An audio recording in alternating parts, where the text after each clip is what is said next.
Yes, sir.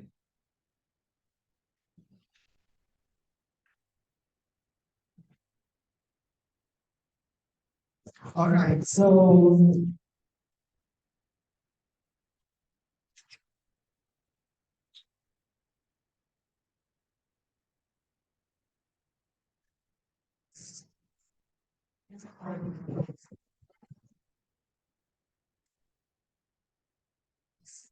ayan. So, balikan lang natin, no? So, again, remember, biomolecules, no, or biopolymers, these are the substances that comprise the subject biochemistry. No? These are substances which are essential to life. They comprise or they compose the cell. All right. Now, balikan lang natin mga sinabi ko, no? Kasi nga, ang daming technical difficulties, no? Ayan, napapakamot na lang ako. So, you have your carbohydrates, no, composed of simple sugars or the monosaccharides. Now, in carbohydrates, no, the bonds, no, are called glycosidic bonds. All right. And then we proceed to your proteins, no. The monomeric units of proteins are your amino acids, no. And in proteins, amino acids are connected by peptide bonds. Okay. And then sa nucleic acids naman, no? The monomeric units are your nucleotides. Okay? Yeah, when you say nucleotides, these are sugar plus phosphate plus the nitrogenous base. No? Ayan. And then they are connected by phosphodiester bonds. No? And then finally, no, meron tayong lipids. And lipids comprise a group of substances that are very diverse, no, in terms of structure. No? They are not polymeric. All right? Ayan. So we'll discuss lipids naman immediately after. No? Andi lang, may hepa yung ano natin. Yung screen. Ayan. Okay. So, I'll discuss lipids na in a while. Okay, so medyo daanan lang natin saglit kasi mabilis lang talaga to for the general structure of the cell. Okay? Now remember that there are basically two types of cells. No? You have your prokaryotic cell and your eukaryotic cell. Okay? So meron tayong prokaryotic cell and eukaryotic cell. Ayan. And then remember that between these two cells, no, ang difference natin ay yung prokaryotic cells, these are cells, okay, which do not have, no, membrane-bound organelles, no. Ayan. So yun yung key term natin, ha. Ayan. So let me just type it down here. Okay, hold on. Ayun.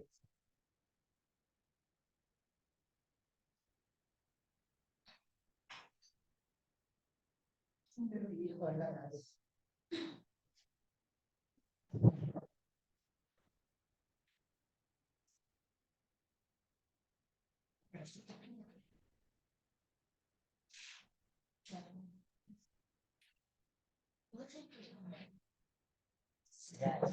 Sorry, ayan. Patayin ko na lang.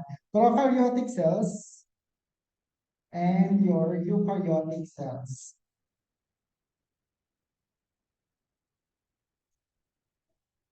Ayan. Kikita ba? Or gandahan natin.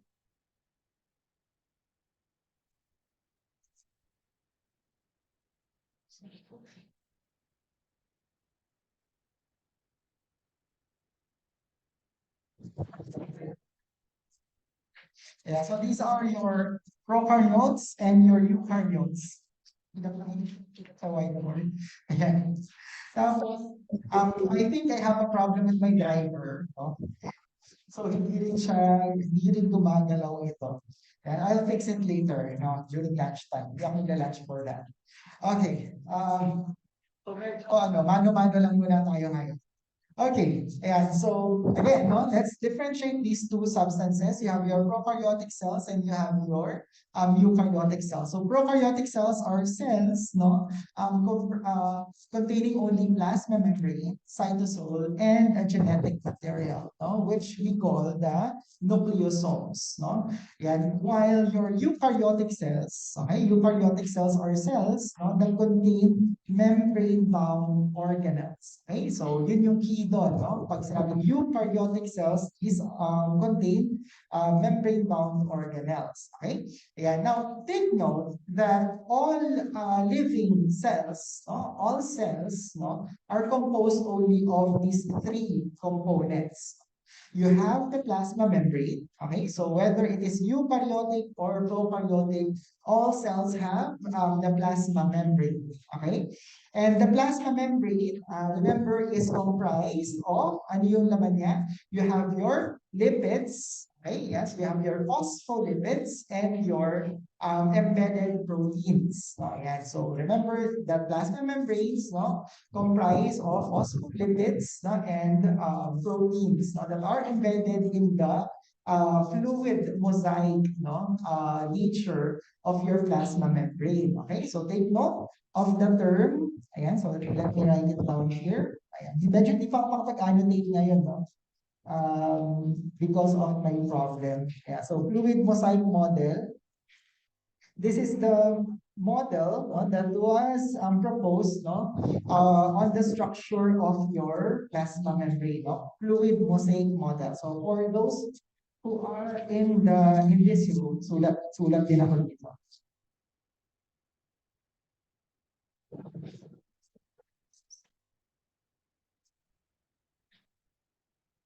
Ayan. So remember that in the fluid mosaic model, right, it is said that the lipids, no, in the plasma membrane float, no, like they are in a fluid, no, material. Okay, yeah, so nagpa-float lang sila. It's not a rigid structure. Okay, so kunwari lumabas sa board exam, no, or lumabas sa kahit anong exam na PhD, no, kung rigid ba ang plasma membrane? The answer is no. No, it is a fluid, no? And according to the fluid mosaic model. Now, it is mosaic, no? It is mosaic kasi it is composed of different substances. Okay, so meron siyang lipids, meron siyang proteins, no? And they are in the plasma membrane, no? In varied positions. Okay, so similar to a mosaic. Alright? Ayan. So that's one key component of a cell. The other key component of the cell is the cytosol. Okay? Yeah, so remember that all cells have these, no, cytosol. So pag sinabi natin cytosol or cytoplasm, ayan, cytosol or cytoplasm, see, pag sinabi natin cytosol or cytoplasm, ayan. Ayan. So pag sabi natin cytosol or cytoplasm, okay, so that's basically the fluid where all these substances, no, float, no? It is what comprises the cell. Okay. For eukaryotic organisms, no, the organelles, no, the organelles are in your cytoplasm. Okay. While in your prokaryotic cells, even the genetic material, no, is just floating in the cytoplasm. Okay? Then the third part, which is common in all cells. Kasi ang board exam, no, by the way, mahilig yan sa mga which of the following is, not, no, yung mga ganun. Except, no, yung mga ganun eh. Yung dapat basahin mo ng maigi yung ang tinatanong ba, which is not, no? Ayan. Bakit palagi yung not yung hinahanap? Parang bakit ba natin laging hanap yung mga hindi naman dapat hinahanap, no? Alright, so the third component is the genetic material. Okay, so for the eukaryotic cell, okay, take note, for the eukaryotic cell, that is actually the nucleus. Okay, kasi when you say nucleus, it is that organelle. Okay, it is a double membrane organelle containing the DNA or RNA of the organism. All right, ayan. So remember, nucleus is a double membrane. Right? It's a double membrane organelle, right? Now, for prokaryotes, like your bacteria, they actually don't have this membrane-bound organelle, no? But instead, they have the genetic material just floating around, no? In the cytoplasm, okay? Or in the cytosol. So ang tawag natin doon sa condensed material, no? Which contains the gene of the bacteria or the prokaryotes ay nucleoid. No? Yeah, so nucleoid. And so that's basically the genome, no, of the organism. All right? Ayan. So, in this particular slide, dahil maliit siya, lakihan natin.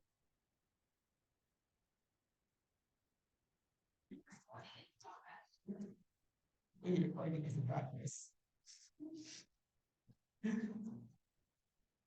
Ayan. Oh, ayan. Okay, so this is what I have been mentioning, no? A while back. Feeling ko ganito lang na gawin natin, masakihan na lang natin. Ayan, so eukaryotes, no, eu means new, no, bago, no, new. Tas karyo comes from the Greek term, kernel, no, karyon, kernel. Ayan, new kernel, no, so they have a membrane, no, ayan, enclosing the organelles, no. Pag sinabi natin eukaryotes, ito rin yung sinabi natin kanina with eukaryotic cells. And then prokaryotes, no, primordial kernel. So, ayan, pro means primordial. And then karyon is kernel. No? So primordial kernel without, no, envelopes. No? Ayan, so they don't have membrane-bound organelles. All right.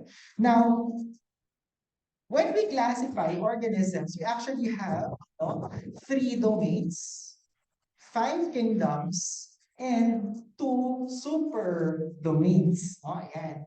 So, diba, din, no? Daming classification ng organisms. Ayan. So, when you say super domains, dalawa lang yun, no? You have the prokarya and the eukarya. No? Ayan, dalawa lang. The prokarya and the eukarya. Ito na yun. Okay? Ayan. So, the eukaryotes, of course, would comprise your sino-sino sila. Ayan. So, yung mga eukaryotes natin, hintayin natin magsulat.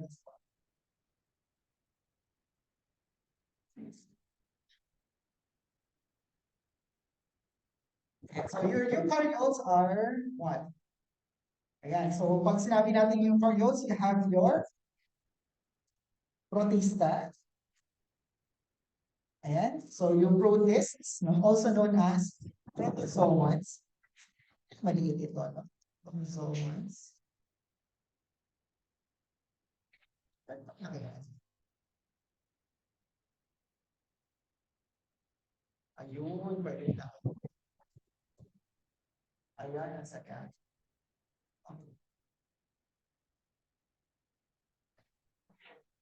Ayan. Actually, kagabi ko lang kasi nalaman may online, ano? So, so gulat ko eh. Yan, hindi ko na-testing yung mga gamit ko. Alright, so we have the protista or the protozoans. Ayan, these are your unicellular, no? They may be free-living or parasitic na eukaryotes. Okay? Ayan. Ulitin natin yun no? Unicellular eukaryotes. Okay? Ayan. Those are your protista or your protozoans. Okay? Now, your protista or protozoans somehow share they share yung characteristics, no, of your prokaryotes, but they are not prokaryotes. Yan kasi 'di ba, kung isipin niyo unicellular lang sila, isang single-celled organisms, but they are eukaryotic. Alright, so tanda na, huwag kayo confused doon kasi mahilig yan yung board exam. No? Which of the following is not a prokaryote? No? Ayan, ganun. Pang-confuse nila yan. Now, your protozoans or protista, no, or the protists, no, can be parasitic or they can also be free living. Okay, organisms. No? They don't have to be parasites. And so aside from your protista or your protozoans, you also have your fungi. Ayan. So your fungi, the fungi can be molds or yeasts. Ayan. Molds or yeasts. Ayan. Now, remember that fungi are also eukaryotic organisms. Okay? They may be single cell or they may be multi-cell organisms. Okay? Yung single-celled organisms, no, under the kingdom, fungi ay yung tinatawag natin yeasts. Ayan, single-celled lang sila. No? But they tend to also become filamentous. No? Ayan, they tend to become filamentous para silang filaments, strands of hair. Okay? And yun yung ating mga molds, no? And even yung mushrooms na alam natin, they are actually filamentous. Okay? Yeah. Now, fungi has this property that we know as dimorphism. Ayan. So, anong ibig sabihin itong dimorphism? These organisms, no, can change ayan, they can change their structure, no? Their structure, whether they are in a house or in their natural environment. Yeah, so remember na for fungi, no, they tend to become single cells, no? They tend to become yeasts, no? If they are inside, no, their host. Okay, pag nasa loob sila ng kanilang host, sila ay yeast, no? Unicellular. Okay? Now, if no, they are in their natural state, no, they are filamentous. Ayan. So, dimorphic sila. No? So, they can choose yung structure, yung appearance no, that they can show. Alright? Ayan. Alright. So, next we have the kingdom. Ayan. So, after the fungi, ay syempre si plants. Ayan. So, you have your plants. And of course, after that, you have your animals. Okay? So, basically, the four kingdoms, no, these four kingdoms are eukaryotic organisms. They are eukaryotes. They are in the super domain, no, called eukarya. Okay? Ayan, so eukarya, ayan, so parang eukaryotes lang naman yun. Eukarya. Right? In some other references, eukaryota, yung tawag sa eukaryota. And so they're basically the same. All right? Ayan. Now, the other superdomain no, is your prokarya. So pag sinabi naman natin prokarya, sila si Archaebacteria at saka si Eubacteria. Ayan. So sila naman itong dalawa. Alright, so si Archaebacteria at saka si Eubacteria. Okay? Now, based on the name, no, when you see the term archae, no, ibig sabihin archaic, no, sinauna. They have been living since the beginning of time. Okay? Ayan. And because of that, they have special properties. No? Ayan. So yung the archaebacteria have special properties. And these special properties are the following. Teka, dilipat na naman po ako. Ayan. Ayan. They tend to, burahin natin ito.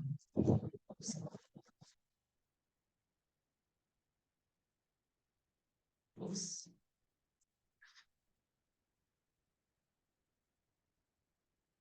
Ayan. So, the eukarya, no? The archaebacteria, ando na pala tayo.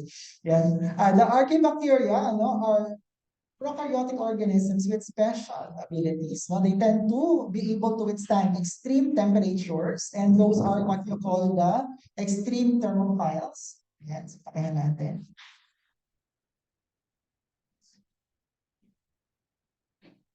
And so you have the extreme thermophiles, kita. And so you have the extreme thermophiles, no? They withstand high temperatures, sometimes even as high as 80 degrees Celsius or even more, no? And then we also have your extreme halophiles, and the extreme halophiles. So when you say extreme halophiles, they are able to survive in high salt conditions. No? And remember, salt kills regular bacteria. Okay, yan. But not the archaebacteria, no? Ayan. So these are your extreme halophiles. Another characteristic, no, of your archaebacteria ay yung ability to produce or generate methane, no? Ayan. So these are called your methanogens, no? Ayan. So these are the methanogens. Ayan. So basically, they comprise the different classes, no, of your archaebacteria. You have the extreme thermophiles, you have the extreme halophiles, and you have the methanogens. All right. Now, let's compare your archaebacteria with your eubacteria. O, ayan. So, ito naman yung mga eubacteria. So your new bacteria, no? These are the bacteria that you probably was able to discuss fully in your microbiology and parasitology class, no? Yeah, and we know there are gram-positive bacteria, gram-negative bacteria, acid-fast bacteria, no? Oxidase-positive bacteria, and so on and so forth, no? And among these eubacteria are also your cyanobacteria, no? Ayan. Cyanobacteria are photosynthetic bacteria. Okay, ayan. And you have also have purple bacteria. Ito yung si chromoviolation. No? Chromobacterium violation. No? Purple bacteria. Thermotoga and Lactobacteria. No? Now, what's the difference, no, between your archaebacteria and your eubacteria, no? Why does it have to be different, no? Bakit kailangan pa silang i-separate into two different categories, no? Yeah, so there are a couple of things that you have to remember, no? Dito talaga kailangan ko yung pansulat. Okay, so dahil dyan, magtatay tayo, whiteboard tayo.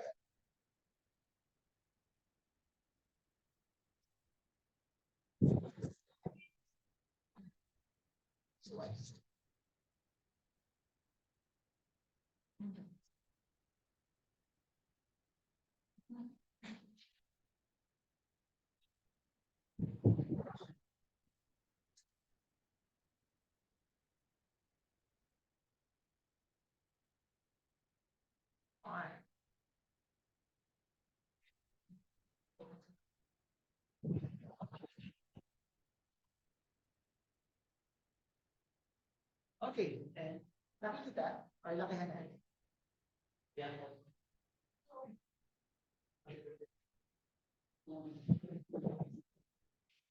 Okay, so these are the things, no, that you have to remember, no, between archaebacteria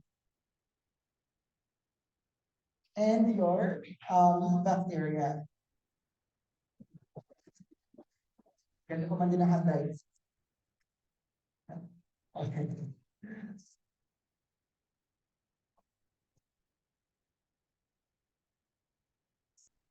Ayan.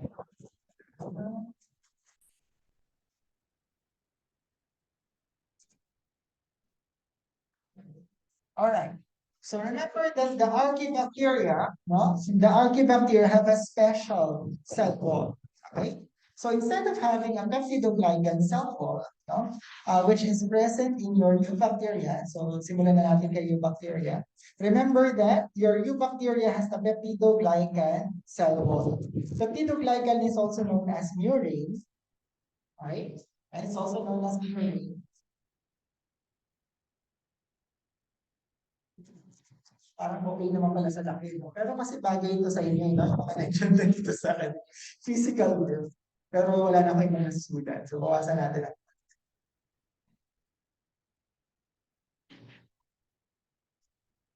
Ayan. So, remember that you bacteria have the peptidoglycan cell wall. Right? Peptidoglycan is also known as murine. Okay? And this one is composed of, ayan, ito yung mga dapat nyo tandaan, N-acetyl muramic acid.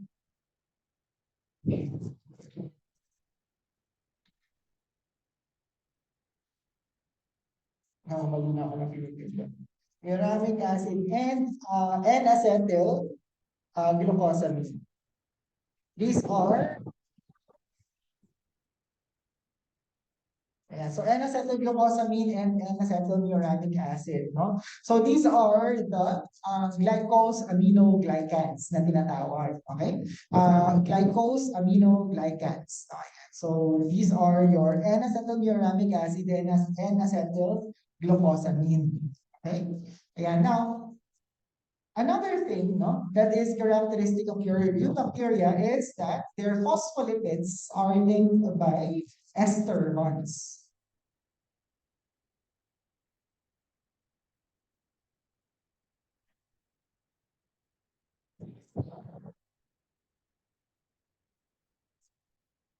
And so ester linked phospholipids. Ayan. Alright. Yan yung characteristics ng inyong bacteria. Now, for archaebacteria, it's quite different.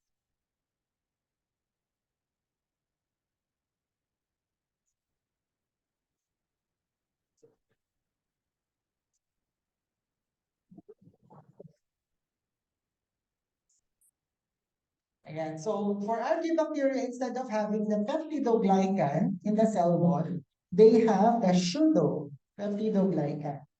Napakagaling, no? Ayan. So pseudopeptidoglycan. So ibig sabihin ng pseudo is fake, no? Hindi totoo. Ayan. So pseudo. Ayan. So pseudopeptidoglycan. Okay?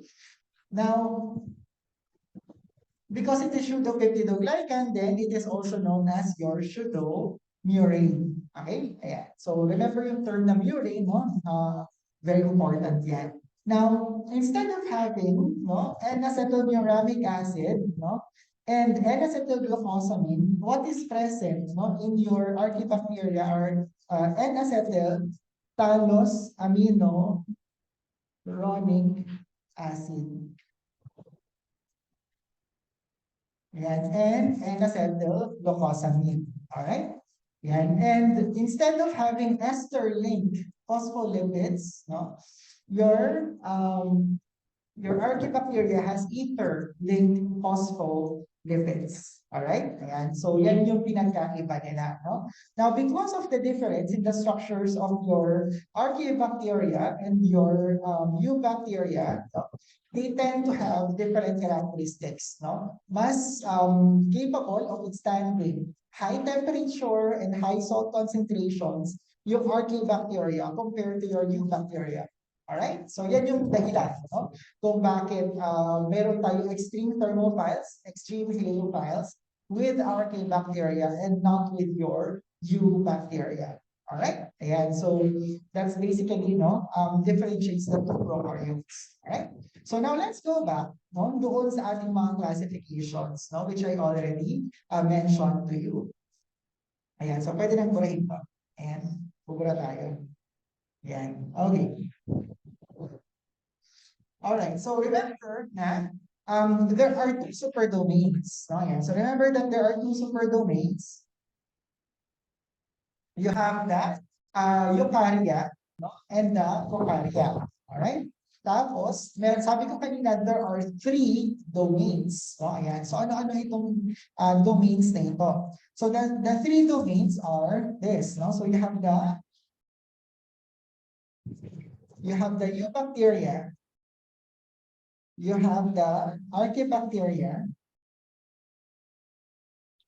both of which are actually under the same kingdom, okay?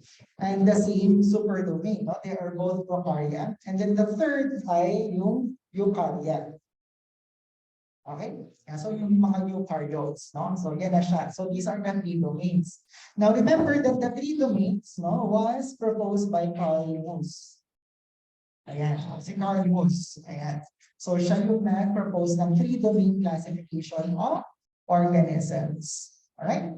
And then, we also have your five-kingdom classification. Ayan. So medyo nadaanan na natin yung four kingdoms kanina.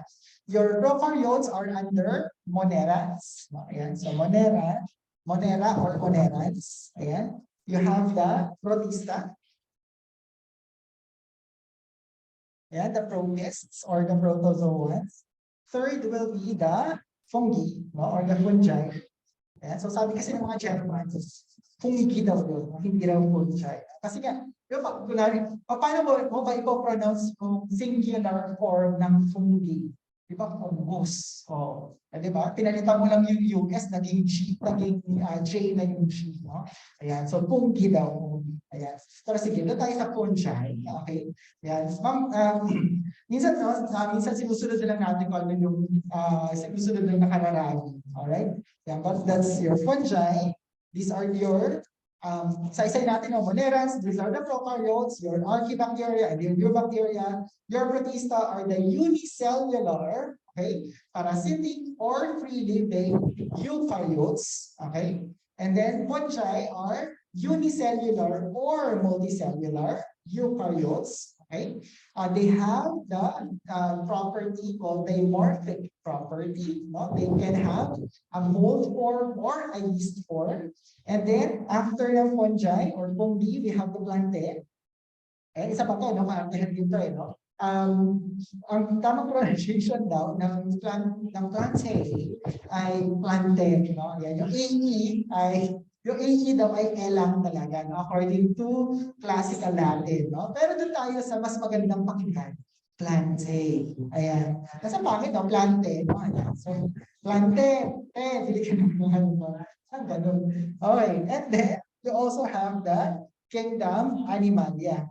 Yeah, so kingdom Animalia are the animals, no? So if it is Carl Woos, no, who actually proposed the three-domain classification of organisms, sino naman yung sisisihin natin doon sa five kingdom classification? Si Robert H. Whittaker.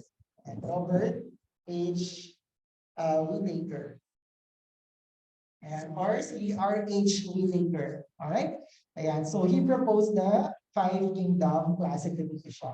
Alright? So it's important no, na at this point in time, medyo clear sa atin yung mga classes of organisms before we can actually proceed sa next part. Okay? So, yan lang naman. So, balik tayo doon sa aking sinishare. Ayan. All right. Now, over here in this slide, no, you have the three domains of life. No? So, yan na yung in-explain ko kanina. Now, very briefly, daanan natin yung inyong prokaryotic organisms. Right? Ayan. Medyo special kasi siya. No? Ayan. Always, nag-micro na kayo, microbiology review. Yes, hindi ba? Yes. Okay, so, di ba, ang laging tinatanong dyan, gram-positive at saka yung gram-negative. So, walang kamatayang gram-positive and gram-negative bacteria. So, let's talk about them a little bit, no? Ayan. So, remember that gram-positive bacteria have a thick peptidoglycan cell wall. Okay? Ayan. So, gram-positive bacteria have a thick peptidoglycan cell wall, while your gram-negative bacteria have a thin peptidoglycan cell wall. Okay? And outside of the cell of the peptidoglycan layer of your gram-negative bacteria, you have this outer membrane na tinatawag. No? Ito. Yeah, so ito yung outer membrane. Okay? Yeah, so outer membrane. Now remember that the outer membrane of your gram-negative bacteria ay lipid substance. Okay? It is a lipid substance. It is composed of lipopolysaccharide. And so sulat ko na lang ulit, no? And so lipopolysaccharide. Lipopolysaccharide. Okay? So the lipopolysaccharide is also your LPS. Ayan, narinig na yung LPS before. Ayan. Lipopolysaccharide or LPS is the endotoxin. It is the endotoxin. Okay? And it is the endotoxin which has a property,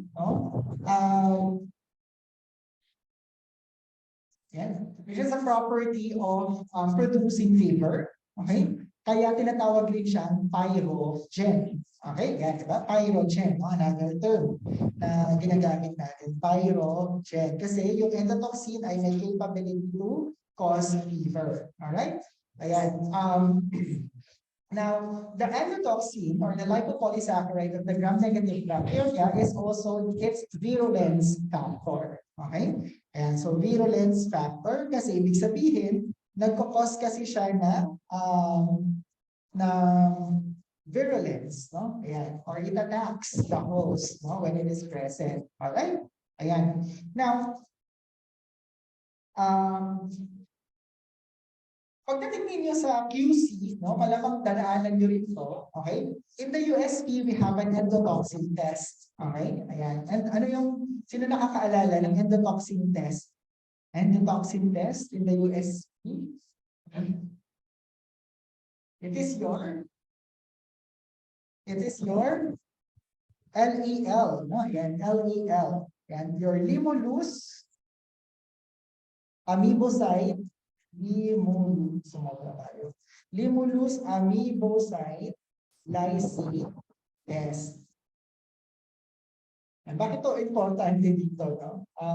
Kasi yung inyong mga gram-negative bacteria, they would give positive result here. No? Sa Limulus amoebocyte lysate test. Okay? Ayan, ito yung gumagamit na blood of the horseshoe crab. Okay? Ayan. Okay? Now, let's go back to gram-negative and gram-positive bacteria unless you have any questions so far. Ayan, nasa structures tayo. Okay, wala naman. Okay. Now, in gram testing, remember that there are three parts. Okay? And there are three parts in your gram testing. Okay? First is the use of the primary stain, which is your crystal violet. Okay? Second is the decolorization, okay, with absolute alcohol or 95% alcohol. Sometimes pinapalitan nila yun.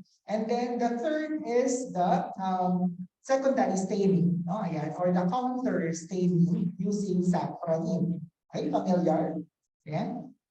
Okay, so now remember that it is the peptidoglycan cell wall of your bacteria that absorbs the crystal violet.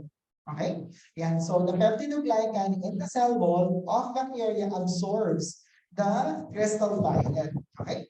In primary staining, yan, taga lang. Palitan natin ito ng steps. So number one is primary staining. Yan. Primary staining with crystal violet. Ayan. Okay? Now, in primary staining using crystal violet, dinadagdagan natin siya ng isang mordant. So, sino yung mordant natin? Si iodine, I2. Ayan. This is considered as a mordant.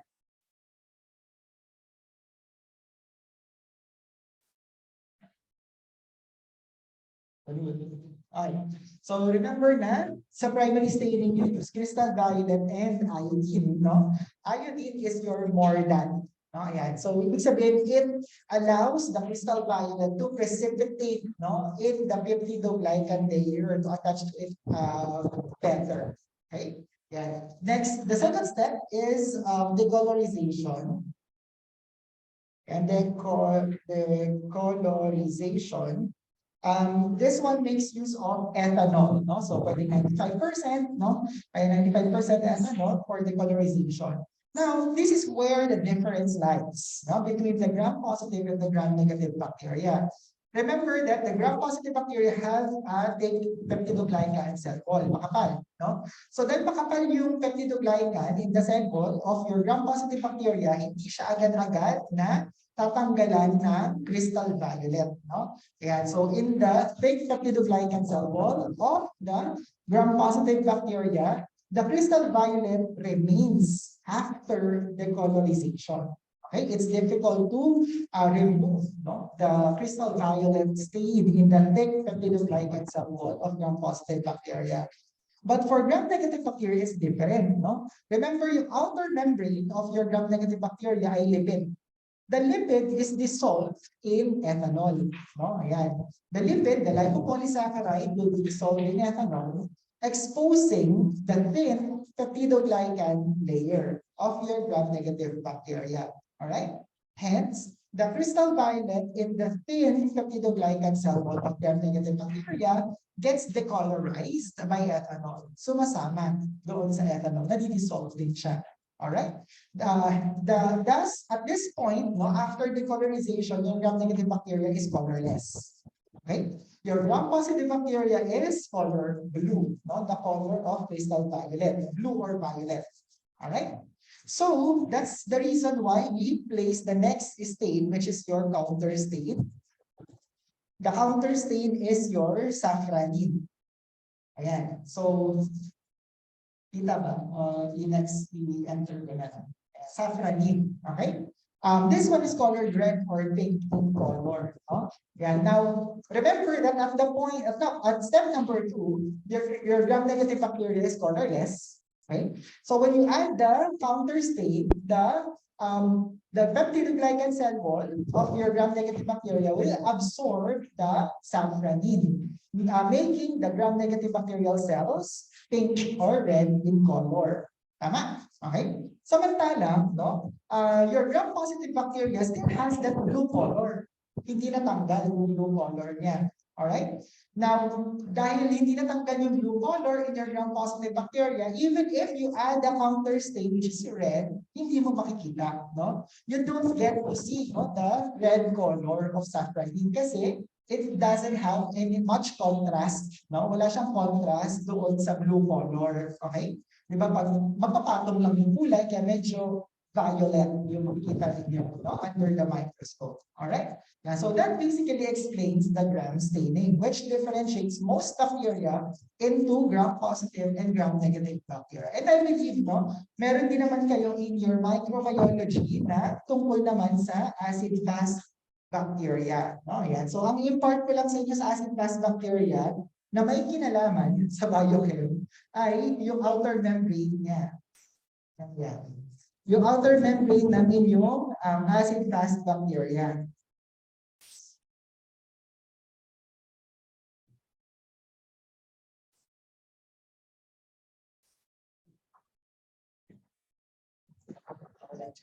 So remember that the outer membrane of your acid-fast bacteria is made up of glycolic acid. Ayan, take note din dito, no? Glycolic acid. Ito ko na lang ilagay. Acid-fast bacteria. Ayan, so outer membrane niya ay glycolic acid. No? This is a waxy substance. No? It's a waxy substance which is quite typical stain, no? With regular stains. Alright? Ayan. So, yan yung isa pa, no? Na important thing with regards to your new bacteria. Alright? Ayan. So, basically, yun na yun. No? So, you have your non-positive, your acid-fast bacteria. All this, no, we will also discuss in your microbiology. But I introduce it here, no, to introduce the molecules, which we will again hear, no, during our discussion. Alright? Ayan. So, punta na tayo doon sa, ayan, summary, no? Summary of the differences between prokaryotes and your eukaryotes. Ayan. So, do not forget, no, the following. Your prokaryotes are all unicellular. Okay? While your eukaryotes are multicellular, except for the protista, the protozoans, the only unicellular eukaryotes. Alright? At saka yung fungi, kapag yeast form siya. Alright? Unicellular din sila. And then, of course, the eukaryotic cells are much larger than the prokaryotic cells. Okay? The genome, no? The genome is also special. No? For your prokaryotes, the genome ay smaller, okay, than the genome of your eukaryotes. Bukod pa doon, remember this, no, that your eukaryotes, no, the eukaryotic organisms have what you call a nucleosome. Yeah, so, sino itong nucleosome? Oops. So, the nucleosome. Ayan. So, the nucleosome is a complex. No? It is a complex of histone. Ayan. It's a complex of histone proteins, no? 8 histone proteins and the DNA. Ayan. So ito naman yung meron sa mga eukaryotes. No? So you have the histone proteins wound around your DNA. Now, I'll explain this later no? Pagdating natin sa nucleic acids. Alright? This makes your eukaryotic genome very compact. No? Ayan. So siya yung important for packing the genome of eukaryotic cells into chromosomes. Okay? Ayan. So, umiikot yung DNA doon sa histone proteins. Alright? In prokaryotes, walang ganon. No? Ayan. So, they just have the genome na floating in the cytoplasm. No? Ayan. So, at saka maliit lang naman siya. So, it doesn't need much packing. Now, another thing that is wild, no? Pagdating sa prokaryotes and eukaryotes is this. All the steps in the central dogma can occur simultaneously in prokaryotes. Pwedeng sabay-sabay nangyayari in replication, transcription, and translation. Okay? Remember that prokaryotes do not have compartments. No? Wala silang organelles. Okay? Yeah, so again, remember prokaryotes do not have organelles, they do not have compartments. So, the DNA gets replicated, okay, na dumadoble yung DNA ng prokaryotes, and then at the same time, no, yung DNA can be converted to mRNA, messenger RNA, no, which is the transcript, okay, needed for protein synthesis. Habang lumalabas yung mRNA, no, pwede na rin siya pumasok sa ribosome, no, kasi remember, that prokaryotes also have ribosome. No? Ayan. So ano yung ano yung size ng ribosome ng prokaryotes? 70S. No? Yeah, correct. No? Yeah, so you have the 30S and the 50S ribosome. No? Yeah, so remember prokaryotes have the 30S and the 50S ribosome. The smaller ribosomal subunit and the larger ribosomas. Parang gusto ko mag-load talaga doon. Ayan, and the larger and the smaller ribosomal subunits. Ganito tayo mag-load. Ayan. So ito yung sa roots. Ganito yung itsura niyan. That's the smaller ribosomal subunit, tapos ito yung larger ribosomal subunit. For bacteria, meron kang 30S. No? Ayan, 30S ito. And then this one is 50S. Ayan, for prokaryotes. Alright, ayan. In total, the entire ribosome ay 70S. Okay, ayan. So mamaya, no, explain natin kung bakit 30 plus 50, 70, no? Ayan. So labo, no? Ayan, labo po eh. Ayan. It's because of, ayan, the sedimentation. No? Ayan. So explain natin yung mamaya. For eukaryotes, yung ribosome niya ay 80. Pero ang smaller ribosomal subunit niya ay 40S. Ayan. Tapos 60S naman yung larger ribosomal subunit. The total size of the ribosome for your eukaryote ay 80S. Ayan. So 40 plus 60, 80. No? Ayan. Okay. Okay. Ayan. Now, I have to highlight this, no, na ribosome is not an organelle. Ayan. So, liwanagin natin yun, ha? Ribosome is not an organelle. Okay? Maraming nagkakamali kasi dyan. Which of the following, no, is not an organelle? Tapos, kasali sa choices si ribosome, no? Ribosome is a macromolecular complex composed of protein and RNA. No? Ayan. So, again, the ribosome is a macromolecular complex made up of protein and RNA. All right? Ayan. Now, that being said, both prokaryotes and eukaryotes have ribosomes. All right? So during the translation process, during the transcription process, no, pwede rin na yung peptide na perform na rin in translation in prokaryotes kasi sama-sama sila. No? Imagine mo, parang ka nagluto ng, ang mga Pinoy daw, mahilig magluto ng lagyan mo ng tubig, magpakulo ka ng tubig sa lalagyan, tapos ilagay mo lahat ng kulay na mahanap mo, no? Ayan. So, kaya nabuo ang pakbet.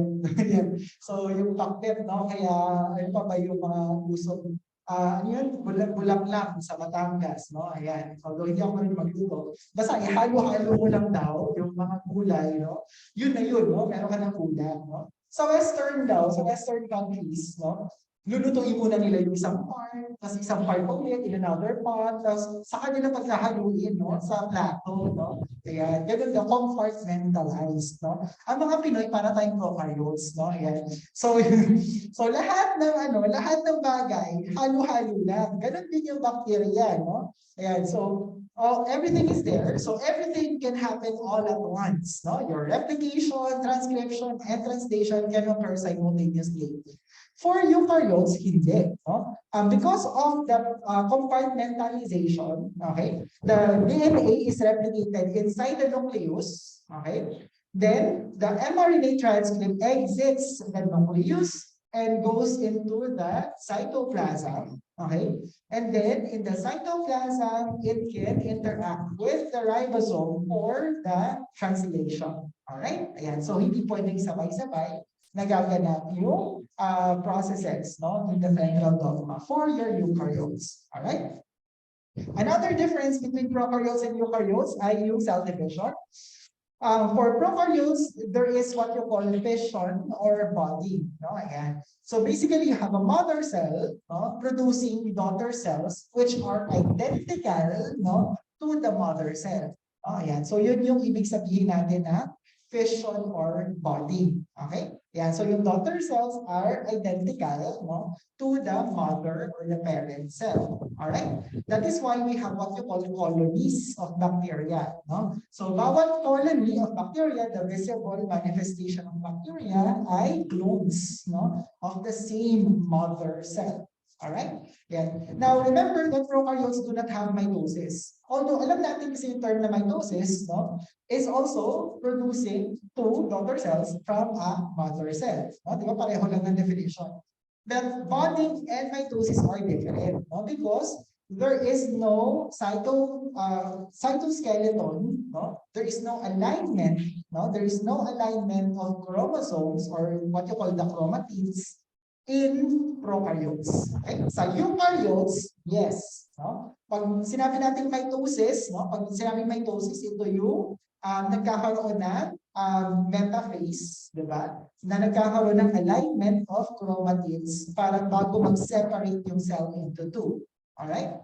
Prokaryotes do not have cytoskeleton. Okay? Ayan, kaya wala silang ganun. There's no mitosis in prokaryotes. Alright? So for eukaryotes, aside from mitosis, no, meron din siya, of course, na meiosis naman. No? Ayan, meiosis wherein haploid cells are produced. Alright? Ayan. So mitosis, diploid cells pa rin naman napoproduce. It's the same, no, as the mother cell. Pag meiosis, haploid cells yun napoproduce. Alright? Ayan. So, nabanggit ko na yung tungkol doon sa cytoskeletal elements, no? Cytoskeleton present in eukaryotes. No? There are 3 types. No? Ayan. So, sino nakakaalala ng tatlong uri, no, ng cytoskeletal elements? Teka lang, nagtatry ako maghanap na pagsusulatan. Okay, magbura muna tayo. Alright. Ayan, so you have your number 1, microtubules. Ayan, so yung microtubules, these are made up of tubulin. No? Ayan. That's the protein present in your microtubules. Ito yung pinakamalaki, no, na cytoskeleton element. Okay? Remember that the microtubules are responsible for the scaffold, no, the scaffolding of the cell. Okay? Parang kunwari nagtatayo ka ng building, di ba, yung mga bakal, no? Ayan, scaffolding of the cell, that's the purpose of your microtubules, no? The tubulin. It can also be used for motility, no? Movement. Ayan. In what way? The flagella, no? The flagella of eukaryotic cells are made up of tubulin fibers. Okay? Ayan. So, for example,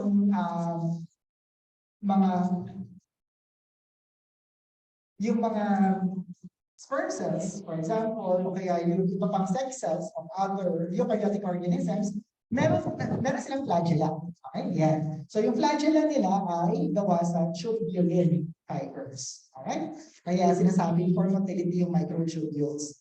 Number two, you have your intermediate fibers or intermediate filament. And the intermediate filament naman is used for the tensile strength, no? Tensile strength of your cell. No? Ayan, para hindi siya mag-liquefy, kumalas-kalas. Okay? Ayan, so that's your intermediate filament. And then lastly, you have your microfilament. The microfilament is the smallest, no, of the three. Ayan. So the microfilament is the smallest of the three. And the microfilament is made up of actin fibers. Ayan. So actin. Kaya ang tawag sa kanya ay actin filaments. Alright? Ayan. So the microfilaments purpose is for intracellular movements. Ayan. Di ba meron tayong tinatawag na cytoplasmic streaming? No? Ayan. So pag sinabi natin cytoplasmic streaming, the ribosomes, no, the endoplasmic reticulum, gagalaw-galaw inside the cytoplasm, no, that's your cytoplasmic streaming. All right? Yan. So that's because of your microfilament. All right? Ayan. So again, they are organized from the most, no, from the largest, no, from the largest to the smallest. No, you have your microtubules, intermediate filament, and microfilament, all of which can only be found in eukaryotes. All right. Okay, so next is ano pa? Guys, yung handouts na naka-send dun sa group, no? Gusto nyo yung available sa cellphone ninyo.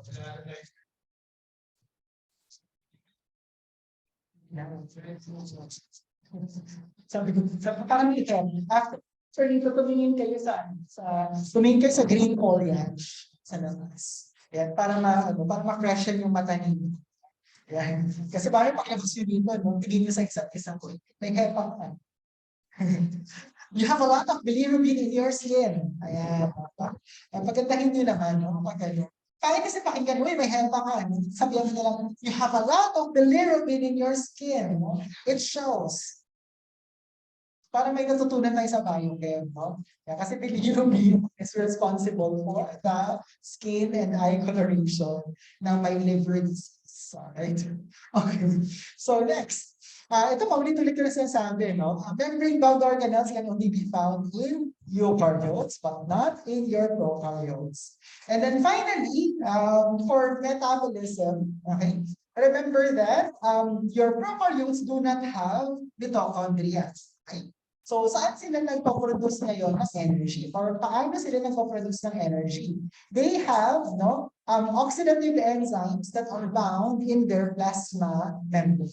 Okay, yeah. So again, the oxidative enzymes of your prokaryotes are in the plasma membrane.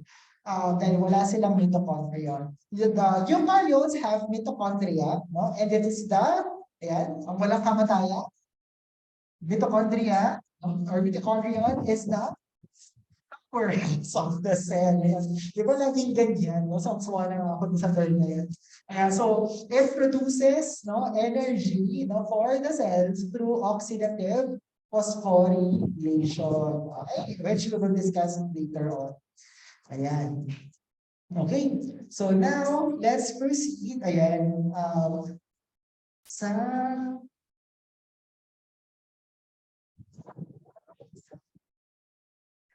Okay, so let's talk about the compartmentalization of the processes in a cell. Right? Medyo maliit, so lakihan natin.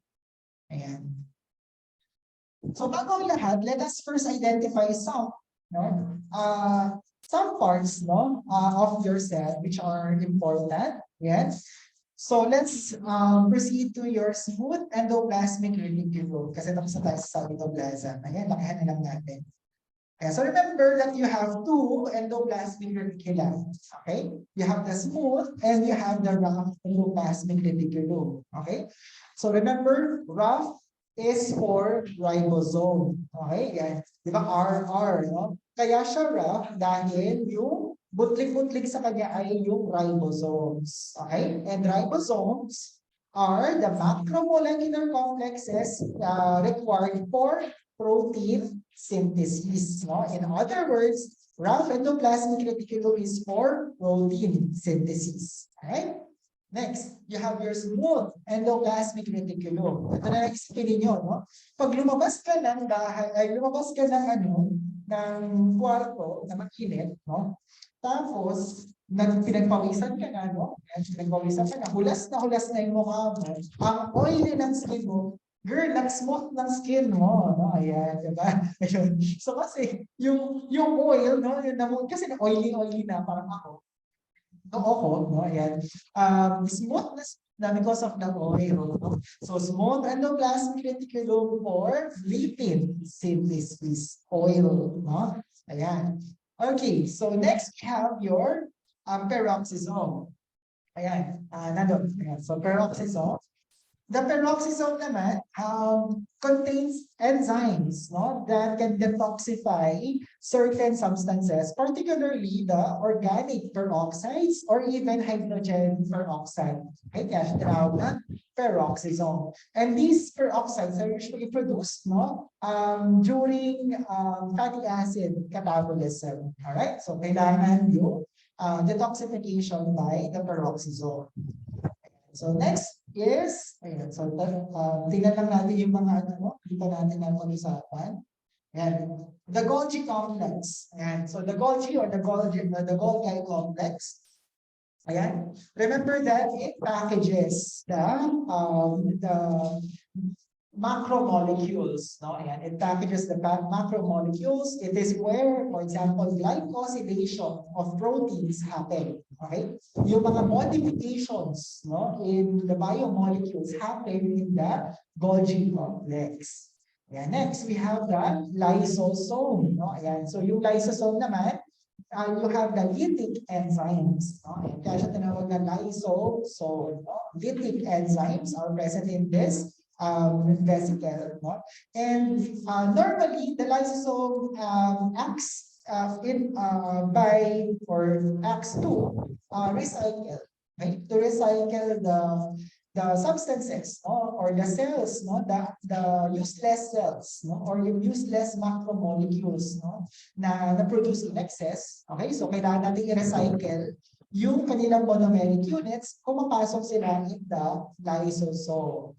Another function of your lysosome is, aside from recycling, no, the wastes, yung lysosome can also kill bacteria and viruses. Alright? Ayan. So lysosome, yun. They digest these substances. And then, ano pa yung nalimutan natin dito? Ayan. The vacuole, no? When yung vacuole naman, vacuole is just a space, no? Usually water, it contains water. In plant cells, malaki yung water vacuole, no? That water vacuole provides turgidity in the cell of your plants. Turgid, no? Turgidity. And in animals, maliit lang yung water vacuole. Alright? So, those are the different parts of your cell. So, puntahan natin yung mga functions nila. So, in your plasma membrane, of course, you have the transport proteins, no? And you have the sodium potassium ATPase, for example. Okay? The one that is responsible for the transfer of nutrients in the cell. The lysosome is the waste basket kasi nga, it contains the lytic enzymes. The peroxisome is for fatty acid catabolism kasi peroxides are produced during fatty acid catabolism. You have your rough and your smooth endoplasmic reticulum, which are responsible for protein and lipid synthesis respectively. Then the Golgi apparatus for packaging and processing of macromolecules, including glycosylation of proteins. Mitochondria, it is where some of the energy producing processes are occurring. No? Ayan, so dyan na po produce yung energy from ketone bodies, no? Yung ketogenesis, no? Doon nangyari. You have your oxidative phosphorylation, no? Your beta oxidation, no? Of beta oxidation of fatty acids, no, nangyayari din yun sa mitochondria. Alright? And then, the nucleus is of course the control center because it contains the genetic material, the genome of the organism.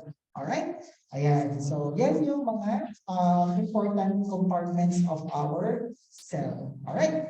So, any questions so far? Ayan, mabagal ba ako masyado? Ayan, hayaan mo, bibilis na. Ayan. Okay, so tatalon tayo sa lipids.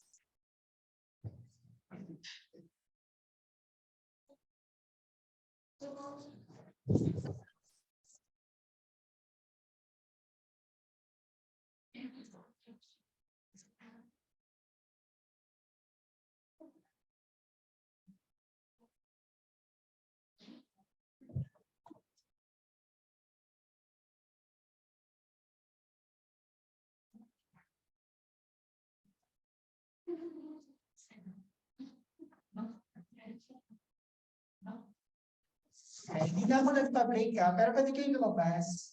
Ayan. Alright, so let's begin with lipids and related compounds. Alright? Hey.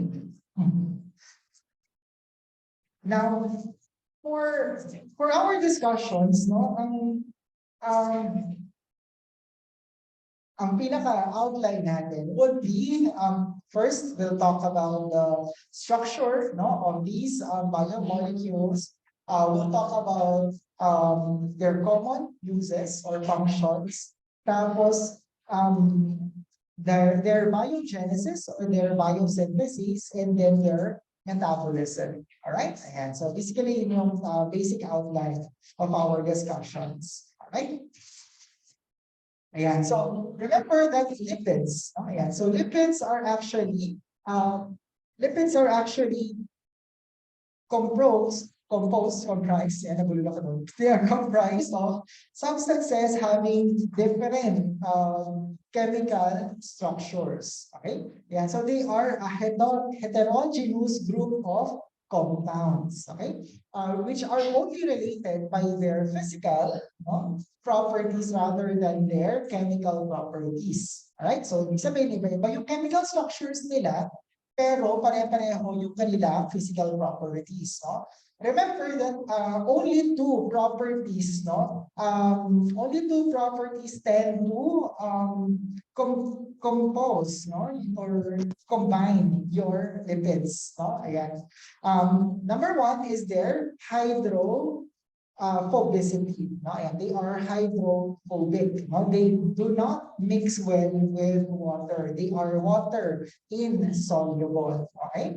And then the second property is they are soluble in fat solvents. Okay? Ayan. So they are lipophilic. Okay? Ayan. So tanda, no? Hydrophobicity and lipophilicity are the two important properties that tend to combine the different compounds that we call your lipids. All right? Yeah, so they are water insoluble and they are soluble in fat solvents.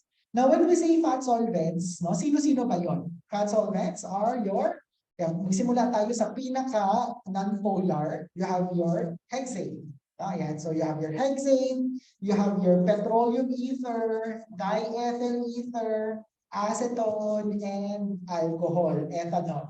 Alright? Ayan. So those are the fat solvents. Marami pang iba, no? Pero yun yung common na fat solvents na ginagamit natin. Alright? Ayan. So basta soluble sila doon, at hindi sila soluble sa water, they are considered as lipids. Now, they include your fats, oils, steroids, waxes, and related compounds. Okay? Ayan. So let's begin with ayan. The two classification of your glycerides. Ayan. Actually, simulan natin sa pinakasimula, no? When you say glycerides, okay, so glycerides, these are glyceryl esters or fatty acids. Okay? Okay, so remember that, ulitin natin yun. Glycerides, okay, these are glyceryl esters of fatty acids. So ito, no, you have two classes of glycerides. So you have a simple lipid and a complex lipid. All right? Ayan. So, glycerol is over here. Ito yun. Nakalimutan ko pa. Kasali na sa discussion natin yung chemical tests. No? If there are chemical tests. Okay? Ayan. So, this is the structure of your glycerol. Okay? Ayan. So, basically, no, palitan mo lang ng H lahat ng ito. Okay? That's your glycerol. Okay? Or isulat natin siya para masaya. Okay. Ayan. So mamaya kasi no, glycerol, no, hindi pala natin nag-guess. Okay, so glycerol 1, 2, 3, tapos CH2, OH, and kaya natin ito. Ayaw gumana ng perfect. Ayan, so OH, lagyan mo pa dito ng isa pang OH. Ayan. And then another one over here. Yan. H. Ayan. So, that's your glycerol. Okay? Ayan. So, CH2OH, CHOH, CH2OH. So, basically, ito yun. This moiety, ayan, this moiety, that is your glycerol. Okay? Ayan. Palitan mo lang ng H yung mga nakadikit sa kanya. Alright? Okay. Now, the chemical test for glycerol, no, which is used no, to identify fats and fixed oils, no, ay tinatawag natin na acrolane test. Ayan. So, sali ko na siya dito. Ayan, acrolane test. Ayan, acrolane test. Alright? So, ano ba itong acrolane test na ito? So, basically, no, acrolane test is when you dehydrate, no, and oxidize your glycerol, no, with sodium bisulfate. Okay, so it will be formed. So for example, that is your glycerol. Ayan. Oops.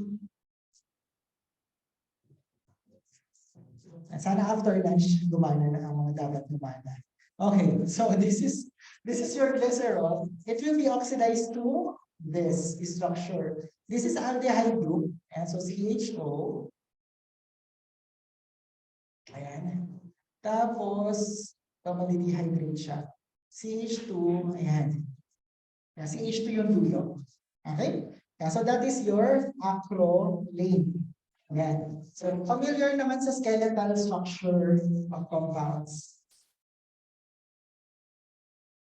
Sige. Sige, lagyan natin ng terminal, methylene group. Ayan, so CH. Teka, susulat na lang ako na mas matino dito sa board. Ayan, pero for those online, dito siya. Ayan. So, para malinaw. Ayan. Okay, lagyan ko ng H. Ayan. Okay. So, that is your acrolane. Okay. So, you have to heat glycerol with sodium bisulfate. Okay. Sodium bisulfate. Baka nakalimutan natin yung structure ng sodium bisulfate. NaHSO4. Actually, mas madalas pala potassium. So, palitan natin. Actually, hindi naman nagmamatter. Ayan. So, yan, no? So, you have your glycerol. Sabi ko, nag-promise ako na susulat ako dito sa board for the purpose of those physically present. So, this is your glycerol.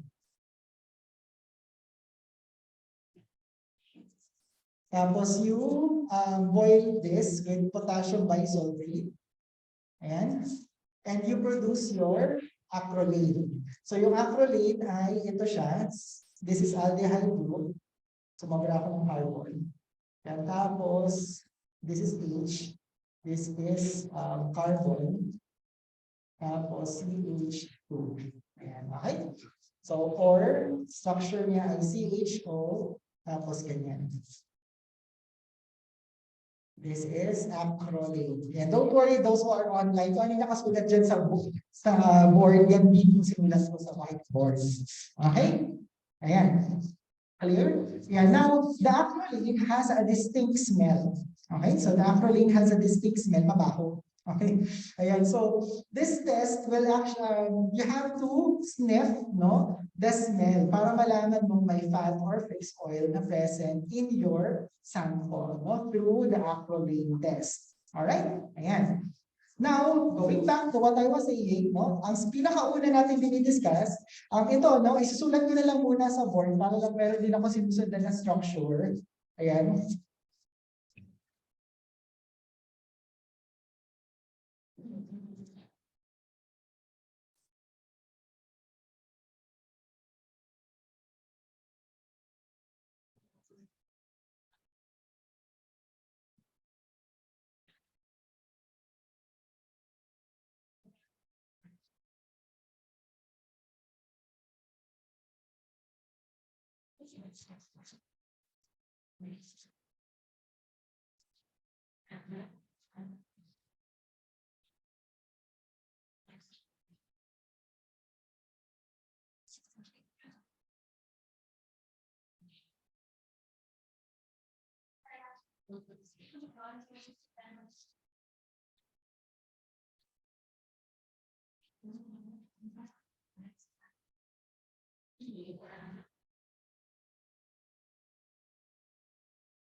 Ayan. So actually, don't worry those who are online, nagsulat lang ako na outline sa board.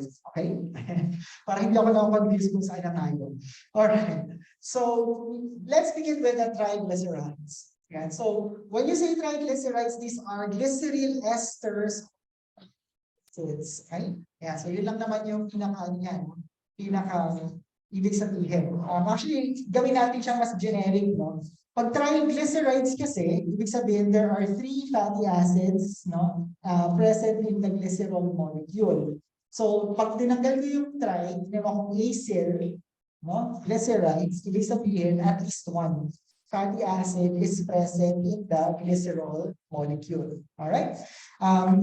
The bonds between the fatty acid and glycerol ay tinatawag natin ester bond. Okay? So pag sinabi natin ester bond, that is basically this one. Palitan natin ang kulay. This is the ester bond. Ay kaso hindi nga pala nakikita ang dilaw. So, ano tayo? Violet. This is the ester bond. And ester bond, and another ester bond. Okay, that's, ayan. So, I think kita.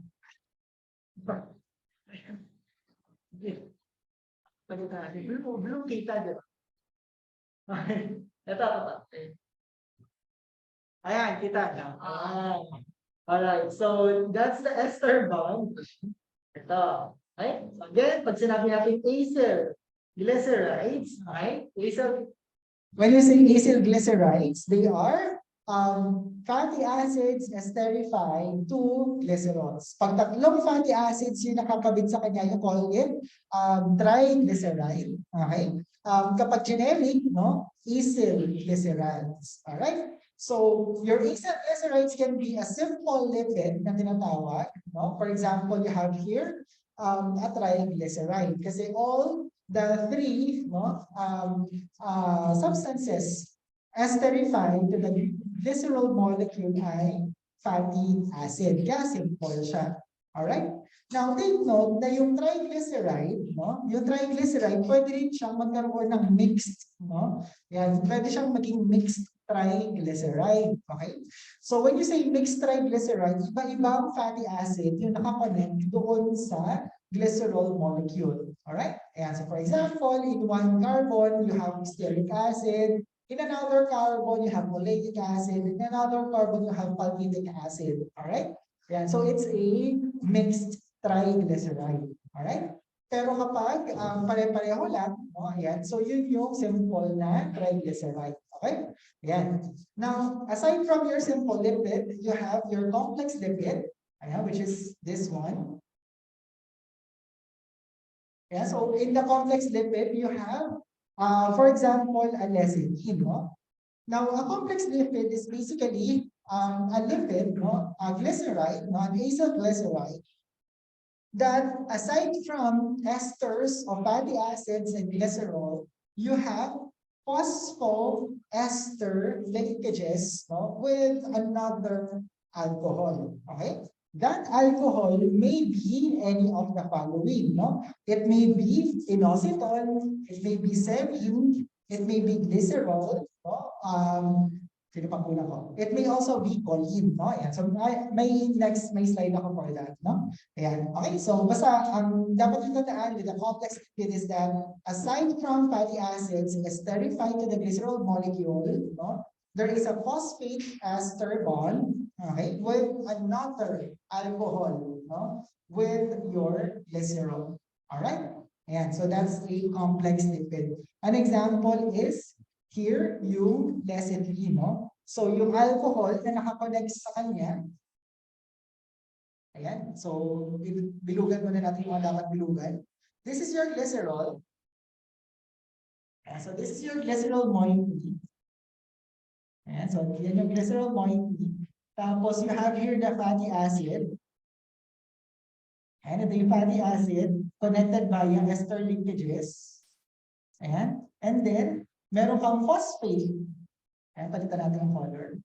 Ayan, meron kang phosphate. Sana makita yung difference, no? And so it's two phosphate group, okay? And then there is another alcohol over here. Kita ba yung green? And so ito yung alcohol. This is your ethanol amine. Okay? Yeah, so this is an example. This is your lecithin. All right? Yeah, so that is an example of a complex lipid. All right? Okay. Next, we have, actually, tatalon ako kung sa dito. Mambura tayo. Ayan. Okay. Now,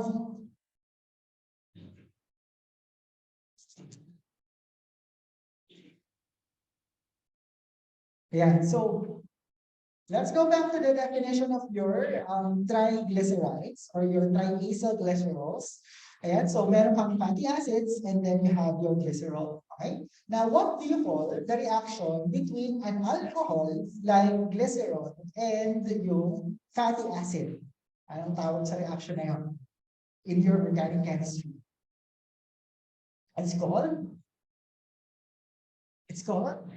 letter E. Search nila ni E.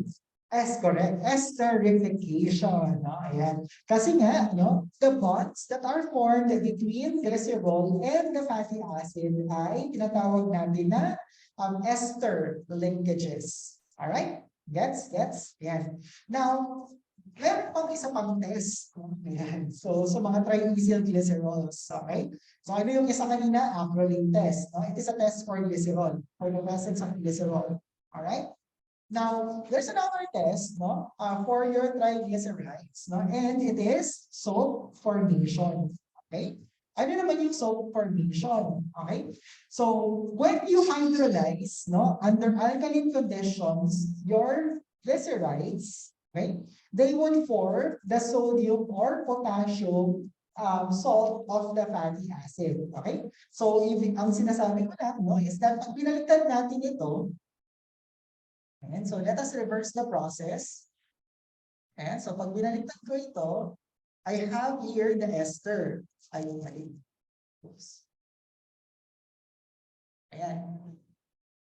Okay. So di ba I have here the ester. Ito si ester. Okay. Ayan. And then the reaction moving forward is called esterification. Alright? Now if I use a base, no, gagamit ako ng base.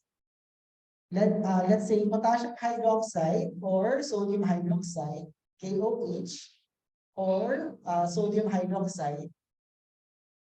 Ayan.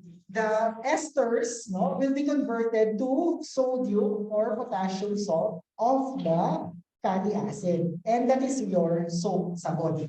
Okay? Ayan. Kaya ang tawag sa reaction ay saponification. Okay? Ayan. So, the term is saponification. So, soap formation is a test for your triglycerides. Ayan, saponification. Soap formation. Alright? Ayan. So, syempre, ano ba yung properties ng soap? It can emulsify fats. no? Ayan, pwede niyang mapag-mix yung fats with water. Ayun yung tinatawag natin na emulsification. Okay? And syempre, nagpo-foam siya, bumubula. Okay? Ayan, so yun yung positive test result. Okay? That we tend to observe in saponification. Alright? Gets? Okay. Now, the fatty acid content, no, the fatty acid content of your glycerides may be saturated or unsaturated. Okay? Pag saturated yung fatty acids that are present in the glycerides, yun yung tinatawag natin na fats. Okay? Pag saturated, yun yung tinatawag natin na fats.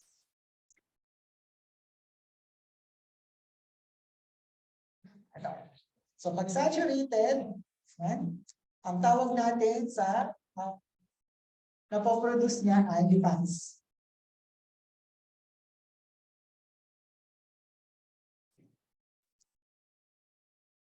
Ayan, okay, fats.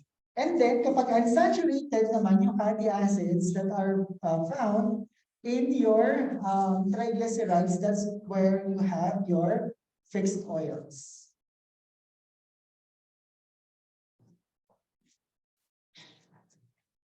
Ayan. So, fats and fixed oils, no, are the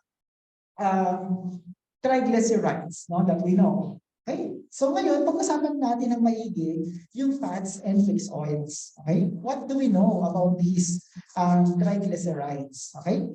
So fats, no, are made up of usually saturated fatty acids. Okay? They are solid at room temperature. Okay? So yun yung fats. Okay? Remember that it is a property of your saturated fatty acids na they are solid at room temperature. Okay? Kaya these fats are solid at room temperature. Okay? Isipin nyo na lang, ganito, para hindi mahirap isipin. Yung ano, di ba, pag nakakita ka ng taba ng baboy, no? O kaya taba ng baka, o kaya taba ng bilbil natin, okay? Kahit na ayaw natin, no? Kahit na ayaw natin na mag-liquefy na lang siya, solid yan. No? Solid yan, no? It's because of the saturated fatty acids. Kung pwede lang sana liquid yun, no? O liquid yun, hindi dapat lumalabas. Yung pinipigaw ko ganun lumalabas. No? Kaso ayaw talaga no? Alright, so yun yung fats. So we tend to relate yung mga fats to animals. Okay? Ayan, so animal, usually fats are sourced from animals. Okay? However, not all animals produce fats. Okay? Or yung solid na triglycerides. Or you have the fish oils. Okay? Diba? Fish oils. For example, cod liver oil. Ayan. Cod liver oil is used as a source of vitamin A and D. Right? That's familiar na dosage form. Cod liver oil emulsion. Okay, so cod liver oil is a fish oil. Okay, along with the fish oils, okay, lahat sila ay mayroong laman na tinatawag natin PUFAs, no? PUFAs, no? PUFAs, polyunsaturated fatty acids. Okay?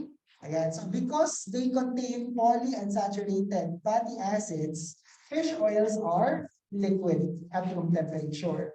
Okay? Ayan, so again, saturated fats are saturated, solid at room temperature, okay?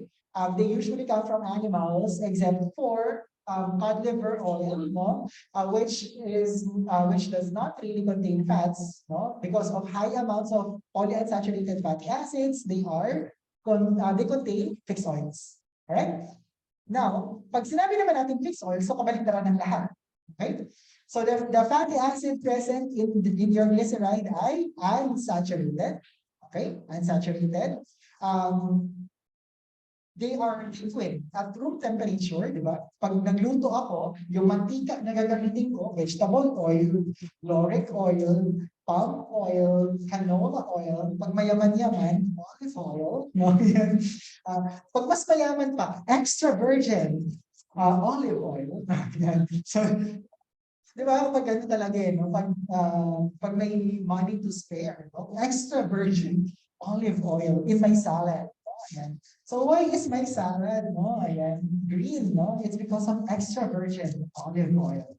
Okay, so they are liquid at room temperature, all right? And they mostly come from plants, right? So yun yung mga mixed oils, all right? Plants.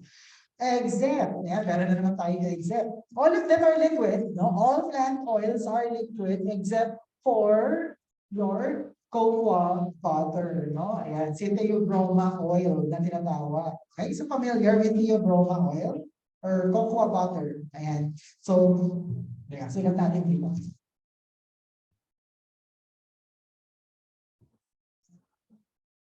Yes, galing sa theobroma cacao. This is your cocoa butter. Ayan. So, theobroma oil or cocoa butter is solid at room temperature, no? Ayan. In fact, your theobroma oil or cocoa butter is used as a base for suppositories. Diba? Ayan. Kasi it melts at body temperature. Okay? Ayan. So, yun yung tandaan nyo, no? Yung mga exempt, yan, ang hilig-hilig niyan sa mga exempt, no? Ayan. So, kung pwede lang tandaan, lahat ng exemptions. Bakit kasi yung mga exceptions yung laging tinatandaan, hindi ba pwedeng yung sa kanya na lang, no?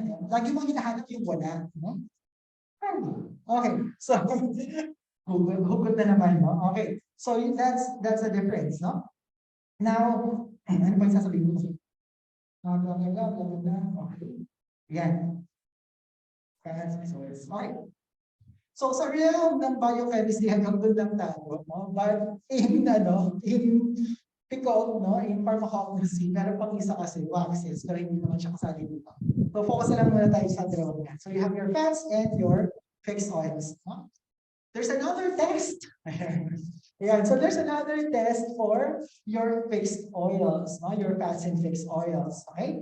So tatlo na, no? Ay, pangatlo na to, no? So you have your acrylate test, which is a test for the glycerol. Okay? The second one is a modification test, so formation, no? A test for the triglycerides. Right? The third one, no? The third test ay this is a test to differentiate fixed oils from volatile oils. And it is called the grease spot test. Okay? Ayan, so familiar with grease spot test? Ayan, sulat natin. Grease spot test. Ayan, grease spot test. Alright? So ano tong grease spot test? Basically, you put the oil, no, on a paper, you allow it to evaporate or you allow it to stand for quite some time. If it does not evaporate, no, if it remains, then it is a fixed oil. Okay? Ayan. Pag nawala siya, pag nag-disappear siya, then it is a volatile oil.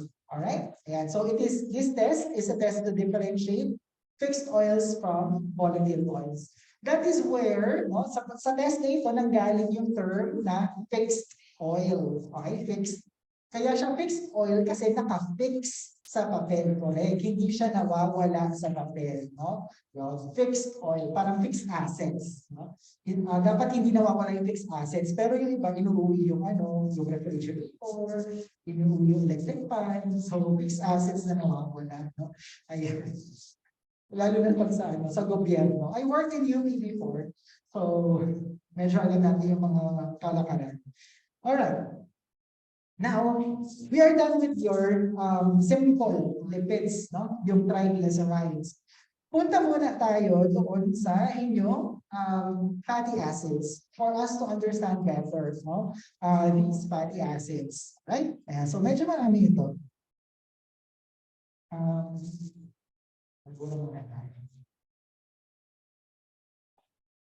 Ako gusto ko magsulat na sa board kasi medyo marami akong sasabihin tungkol din. Okay. So, anyway, nakikita naman ng online world yung ito, yung table na yan. Importante to. Okay? Ayan, okay.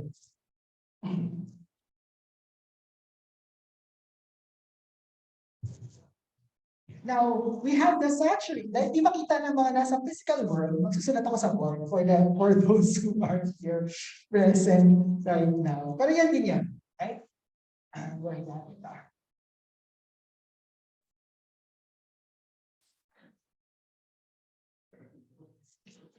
Ayun, purahin ko eh. Ayun tayo. Ganyan to, di ba? 8-4. So, paano to? Akala ko may kinder na nag-video. Alright. So, remember this, no? Na, of course, you have your acetic acid. Familiar naman tayo dito. Acetic acid is your CH3, COOH, no? Ayan. So, there are two carbons in your acetic acid. Alright? Tapos, after the acetic acid, no, you have your propanoic acid. Propanoic acid. Ayan. So this is your CH3, CH2, COOH. Ayan. So this is a C3, no? Carboxylic acid. Right? Remember that these are not considered as fatty acids. Okay, so these are not considered as fatty acids. Kasi they are soluble in water. Okay, so hindi sila fatty acids. Right? Now when we go to C4, pagdating natin sa C4, you now have your butyric acid. Ayan. Butyric acid is also known as your butanoic acid. Okay, so yun yung ito. Ayan, so butanoic acid. So hindi ko na isusulat kasi pahaba lang naman siya ng pahaba. No? There are 4 carbons in butyric acid. So sige, sulat na lang natin. CH3, CH2, 2, COOH. Yeah, so that's your butyric acid. Okay, that's also your butanoic acid. All right. So after the butyric acid, you have your caproic acid, caprylic acid, and capric acid. Yan yung tatlong C's. Okay? Yan, caproic, caprylic, capric. Okay, yan. So caproic, caprylic, capric. Alright? Ayan, so for caproic acid, siya yung C6. Okay? Caprylic is C8, tapos capric is C10. Okay? Ayan. Notice na as we elongate the chain, okay? As we elongate the chain, we simply add 2 carbons. Naglalagay lang tayo ng 2 carbons bawat isa. Alright? And now, from C4 onwards, so dire-diretso yan, these are already considered your fatty acids. Ayan. For those who are online, no, what you are seeing on the screen right now, all of these are fatty acids. Alright? Okay.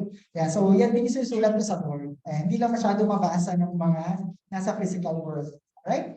Ayan. C6, C8, C10. No? Ayan yung tatlong Cs. Caproic, caprylic, capric. Okay? Tapos, we have the next ones. No? CP, CLM, tapos PSA. Yan. Actually, hanggang dito lang usually yung kailangan natin. No? So, we add 2 more carbons each, C12, C14, C16, C18, and then C20. Okay? Ayan. So, tandaan, no? From C10, ayan, from C10, which is capric acid, okay? Ito yung code natin, okay? Sino dito yung yung may first name na letter C? First name. Letter C. C. C. Okay naman C. Letter P yun eh. Sino yung letter C na first name? Syra. Syra. Ako Syra din. Pero letter C yung kanya. Okay, so letter C is Syra. Ayan. Tapos, L. Sino yung L? Luis, ayan. Luis din yung doon sa last class na dinuruan ko. So, Syra and Luis make public service announcement. No? Ayan, para madaling tandaan. Okay? So, again, ulitin natin ha. Syra and Luis make public service announcement. Okay? Ayan, may PSA. Hindi hindi PTA no? Ayan, mamaya kasi sabi niyo, Syra and Luis make public display of affection, no? Hindi, no? Ayan. So, public service announcement, no? Ayan, okay? Ayan, so, ginising ko lang kayo, kasi kailangan mag-lunch. Okay, so CLMPSA, no? So L is lauric acid. Ayan. So those are online, no? Ayan, pakinggan nyo na lang yung boses ko. Ayan. So CPL, PSA, no? Ayan. So Syra and Luis make public service announcement. Okay? Ayan. So ito na siya. Capric acid, lauric acid, no? Myristic acid, tapos palmitic acid, stearic acid, ayan, and arachidic acid.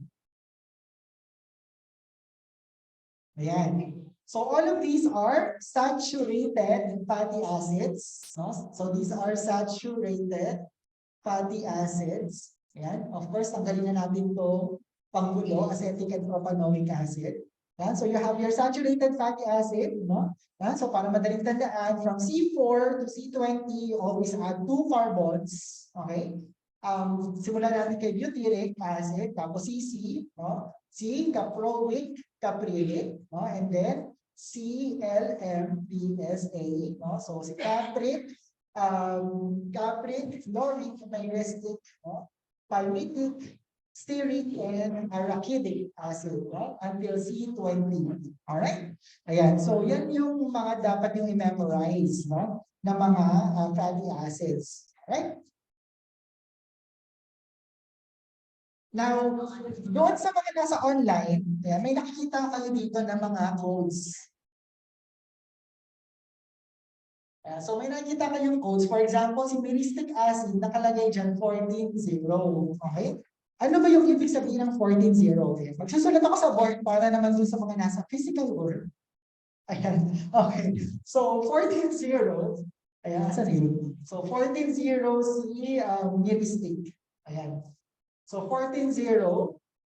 Ayan. Remember na the first number refers to the number of carbons in the fatty acid. Okay? And then the second number refers to the number of unsaturated bonds. Okay? Yan. Dahil wala siyang unsaturation, kasi nga saturated fatty acids, 14-0. Alright? Ayan. So, ganyan kasi yung shortcut. No? Ayan, shortcut nomenclature for your fatty acids. Alright? Clear tayo doon? Ayan. So now, puntahan naman natin yung mga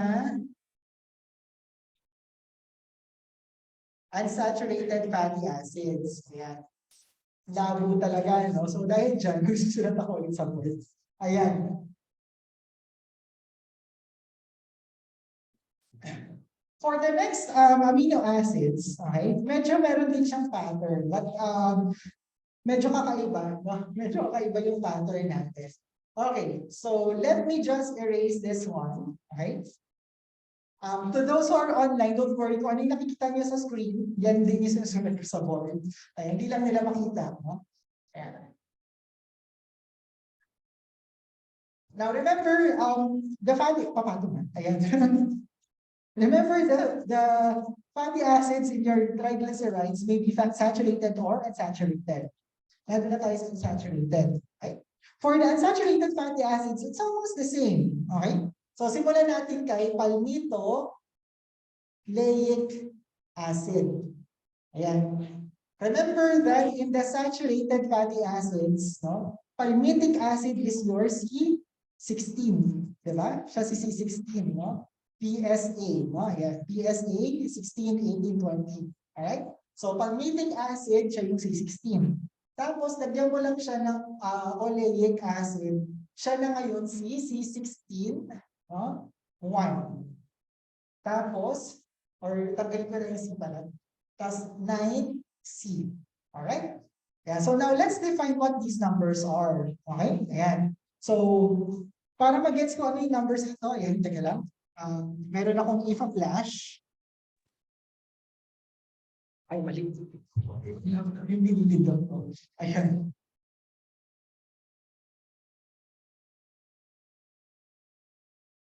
Oops. Hindi pa tayo magamit. Ay. Ayan. So for the benefit of those who are online, ayan, ito yung tingnan nyo. Ayan. Tapos habang sa mga nasa physical world naman, isusulat natin ito. Okay. Ayan. Okay. Yeah, for the unsaturated fatty acids, again, the first number is the number of carbons in the molecule. Okay? Palmitoleic acid, galing sa palmitic acid. Alright? Nilagyan mo lang siya ng oleic acid kasi denotes na may double bond. Okay? So 16-1.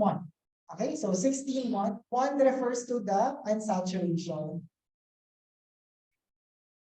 So ibig sabihin, there is one double bond present in the molecule. There's one C double bond C, okay, in the molecule. 16 carbons. And then this one refers to the position of the double bond. Okay? Ayan. So anong ibig sabihin nun? If I were to draw palmitoleic acid, okay? Ayan, so mag-drawing tayo ng palmitoleic acid.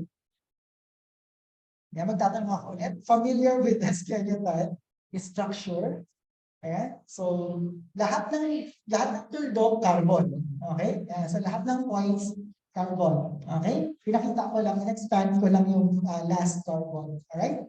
So, there are 16 carbons. So, 1, 2, 3, 4, 5, 6, 7, 8, 9, 10, 11, 12, 13, 14, 15, 16. Ayan. So, basically, no, yan yung palmitoleic acid. Huwag niyo muna i-drawing, may mali pa dito. So 1, 2, 3, 4, 5, 6, 7, 8, 9, 10, 11, 12, 13, 14, 15, 16. Okay, 16. Alright? Ayan. So there are 16 carbons. There is one double bond. No? There is one double bond which is present at position number 9. Okay? Ayan. So yun yung ibig sabihin nun. 1, 2, 3, 4, 5, 6, 7, 8, 9. So this is 9. Okay? Nandun daw yung double bond. Kaya natin double bond. Okay? However, the double bond is cis. Okay, ayan. So familiar kayo sa cis and trans. Ayan, so this is your cis. This is, magdadrawing ako, hold on, nasa online world. Ayan. So this is cis, this is trans. Okay? Ayan. So, drawing muna tayo sa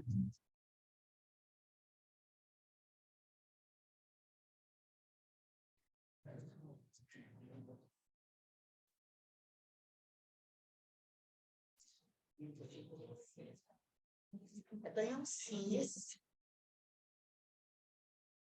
Tapos ito yung trans.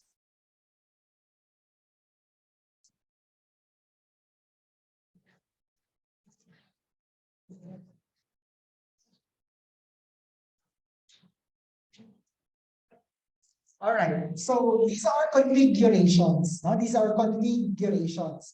So remember, pag sinabing cis, no? The two groups are on the same side of the double bond. Okay, cis, same side of the double bond. Cis, no? So this one and this one, they are on the same side of the double bond. Okay. So for the online world, this one and this one, no, are on the same side of the double bond. So cis, no? Pag sinabing trans, the two groups are on opposite sides of the double bond. Okay? They are both configurations. No? So ito yung trans, dito yung isa, andito yung isa. No? Nag-cross tayo doon sa double bond. No? So trans. Alright? Now, para madaling tandaan, ito yung lagi ko sinasabi. I wonder, no? Although hindi ito misogynistic in any way, no? Yung mga girls kasi talaga, no? Uy sis, labas tayo, CR ako. Sige sis, CR tayo. Yan. Sabay sila, no? CR. No? Ayan, di ba ganun madalas, no? Tapos, that's normal. No? Pero pag yung boys, uy, pre, CR tayo. Parang kasama, no? Pag gano'n, no? Parang may gina-judge agad, no? Yan. Pag girls, okay lang. Kasi nga, sis, laging magkasama. Di ba? Sis, on the same side, magkasama. Yun. Tapos yung isa, yung hindi cis, trans. Okay? Huwag na natin ituloy yun. Okay. I may not be politically correct anymore. Okay. So, dahil cis, yung fatty acid natin, we have to convert this configuration. Right? Yeah, so to those who are online, hold on. We will get back to you. Ayan. So 9, 10, so 9 plus 10, tapos 11, 11, 12, 13, 14, 15, 16. 10, 11, 12, 13, 14, 15, 16. Alright? Ayan. So ganyan siya. Okay, so this is the structure of your palmitoleic acid. No? This is a cis configuration. Okay? Ayan, so cis also, another symbol that we have is Z. For trans is E. Okay? Ayan, so Z. Z, zis. Ayan, Z, zis. Tapos, so Z, zis. Ayan, hold on, nakakalimutan ko naka-microphone pala ako. So zis, tapos trans. E. Okay? Okay. Ayan. So that's your cis configuration. Now remember that all fatty acids all naturally occurring fatty acids are cis. Okay? And then, trans is not good. Okay? Trans fats. Di ba? Lagi sinasabi yan sa commercial. No? Walang cholesterol, walang trans fats. And kasi trans fats no, are products of hydrogenation, okay, of the fats and oils, no? Ayan, so alam niyo ba na some synthetic products that we use like margarine, for example, okay? Yung margarine ay isang hydrogenated, no? Hydrogenated siya na fat. Okay? Ayan, hindi talaga siya totoong naturally occurring, no? Now, sometimes in the process of converting your oil, no, into a fat by hydrogenating it, okay, nagpo-produce ka ngayon ng trans fats. Alright? Ayan, which is not good for you because your body cannot metabolize trans fats very well. Okay? So, ang kaya niya lang ay yung cis. Okay? Kaya cis is good. Alright? Ayan. Nakita ako sa time, 6 minutes pa, no? So, tapusin natin, no? Mga siguro extend tayo mga 28 minutes. Hindi, joke. Ayan, sige. Ayan. Parang kinabahan sila. Alright, so, ano sasabihin ko? So, clear naman tayo diba? So, all naturally occurring, no? Unsaturated fatty acids are cis in configuration. Alright? Ayan. Next, yan. Daanan lang natin yung iba, no? Bukas ko na yung structure ng palmitoleic acid. Kaya punta na tayo dun sa iba pang mga fatty acids. Another one very common fatty acid is your oleic acid. Okay? For those who are online, siya lang yung nasa next na, next na line. Oleic acid is C18. There are 18 carbons. There is one double bond, okay? That is present at position number 9 as well. Okay? 18 1. Okay? Ayan. So that's your oleic acid. Ayan. Tapos, yung next important, the other important fatty acid here is linoleic acid. Ayan. So magdagdag ka lang ng lin. Okay? Ayan. So linoleic acid. Alright? So ito ay 18 carbon pa rin. Okay? There are two double bonds present at positions 9 and 12. Okay? Ayan. So, yan yung tandaan niyo sa kanya, no? Linoleic acid, 18 carbons, two double bonds, no? Two double bond C at positions 9 and 12. Siyempre, Cs, no? Yung configuration. And then we have your linolenic acid. Yan, linolenic acid. Meron tayong alpha, meron tayong gamma, linolenic acid. Okay? Ayan. Now, both of these are C18 fatty acids.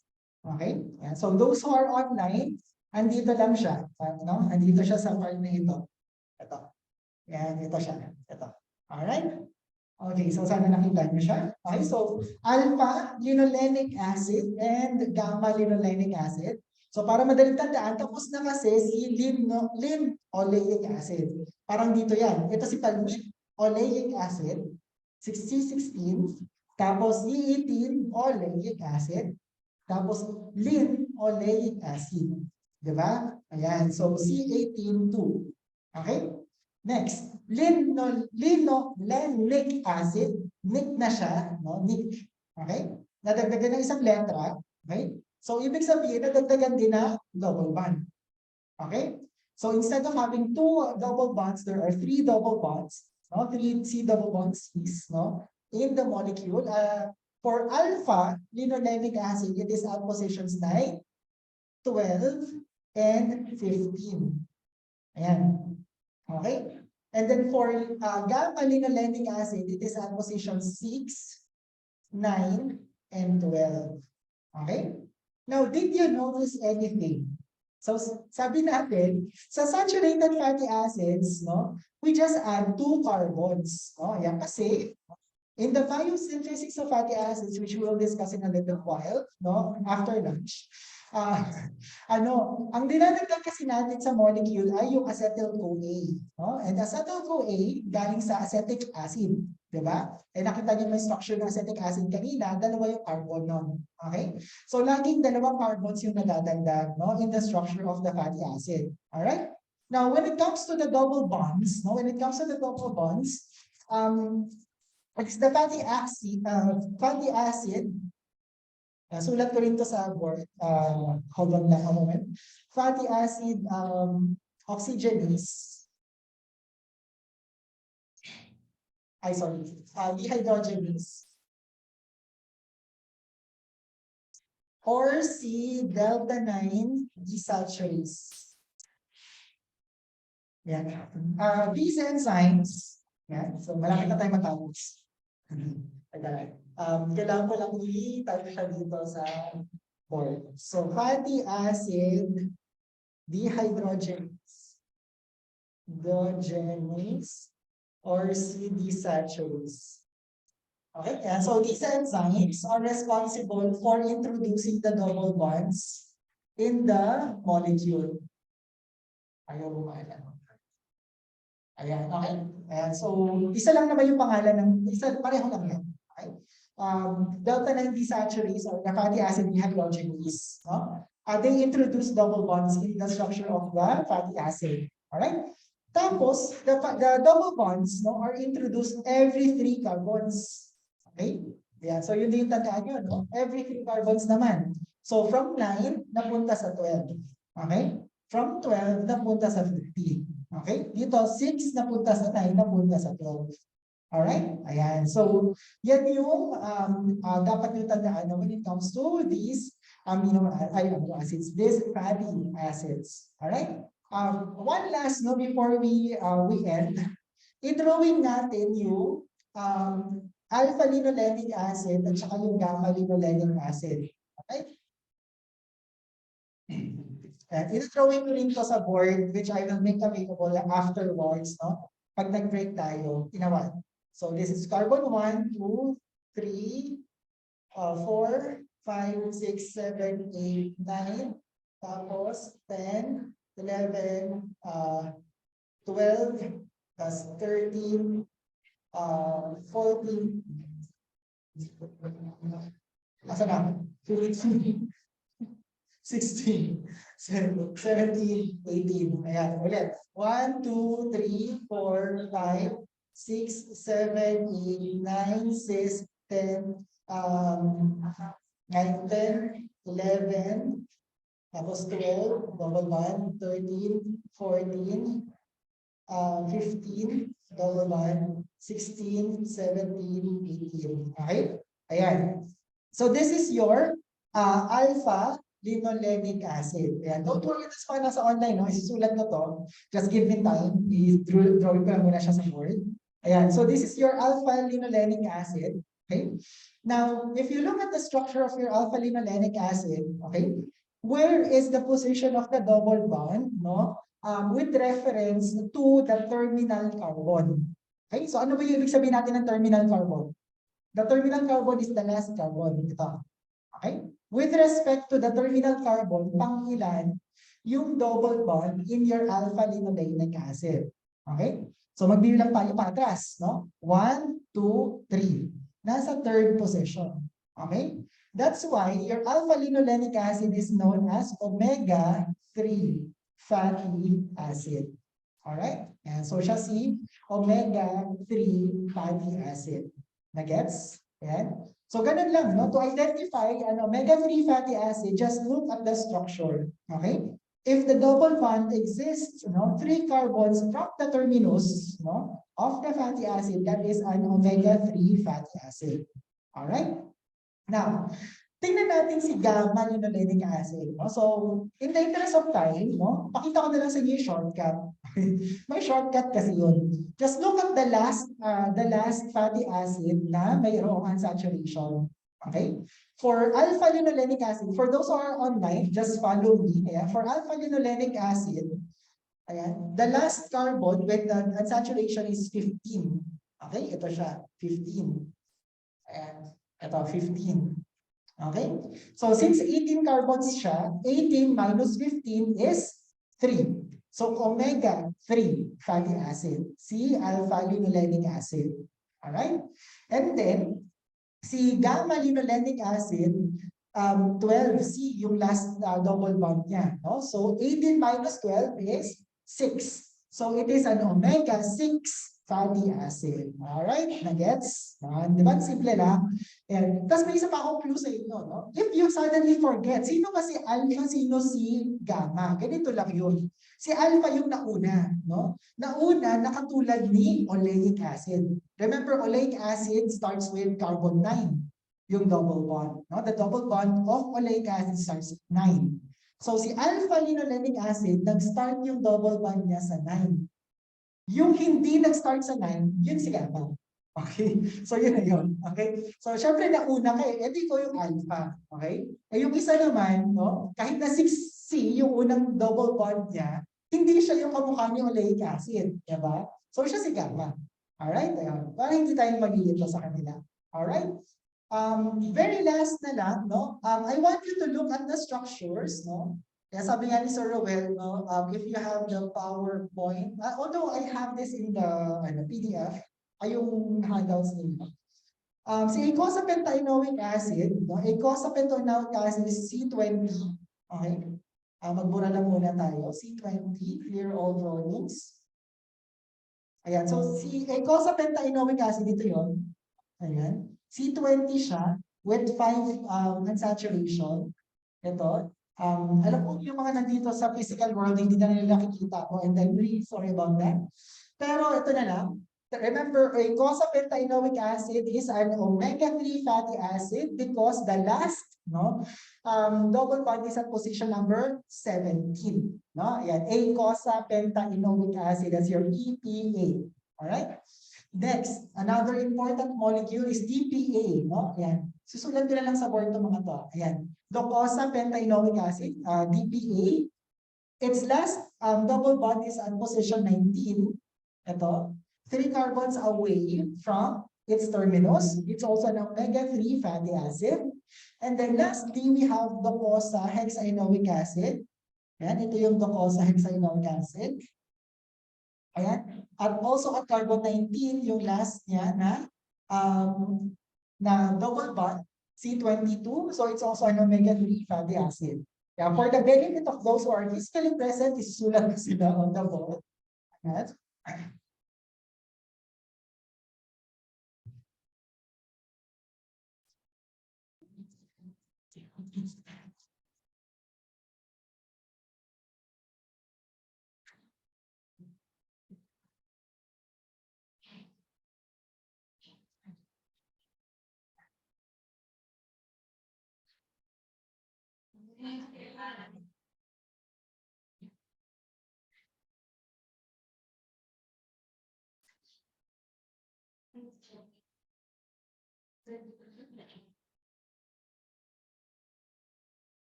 Ayan. So remember that the following are known as your omega-3 fatty acids, your alpha-linolenic acid, sa pentaenoic acid, EPA, your docosapentaenoic acid, DPA, and your docosahexaenoic acid, or DHA. No? And these omega-3 fatty acids are abundant in fish oils. Okay? And they are known to support the growth and development of the brain. Okay? Ayan, so yun yung importance of your omega-3 fatty acids as well as your omega-6 fatty acid, no? And all of these fatty acids are known as PUFAs, no? PUFAs, no? They are polyunsaturated fatty acids, no? Which are important in the development of the brain, no? Ayan, okay? Ayan, so we'll end muna at this point, no? Ayan, so you have stayed long enough for the overtime. Ayan, so any questions so far bago tayo mag-proceed? Ayan, sa lunch. Ayan. Bago tayo mag-proceed sa next na topic, ayan. Kumukulo na yun siya. Alright, so after lunch, no, I'll try to fix whatever I can fix, no. I think ang mali ko is I updated the software and it cannot be detected by the tablet, no. Yun. So, but we'll see. Yeah, so after this, we'll talk about, ayan, nandun na tayo sa phospholipids. Ayan. Diba? Kaya mahalaga yung sinulat ko siya. Simple lipids, punta tayo sa complex lipids. Alright? Ayan. So, I'll see you in a while. Thank you. For those who are online, magdodrawing lang ako ng drawing ko sa board. No? Hold on.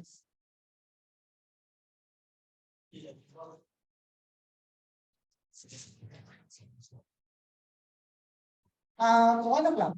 Or it's kind of 1:10. 1 hour. 1 hour.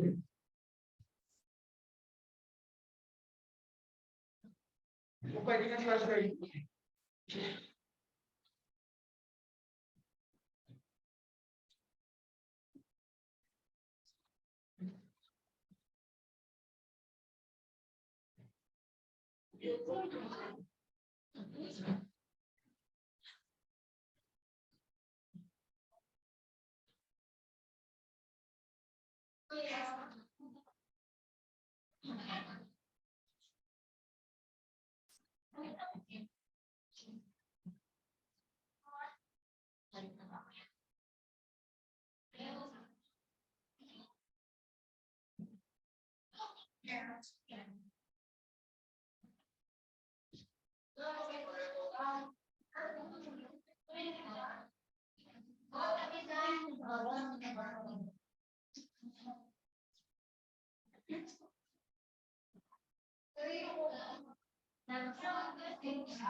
Sir, excuse me po, sir.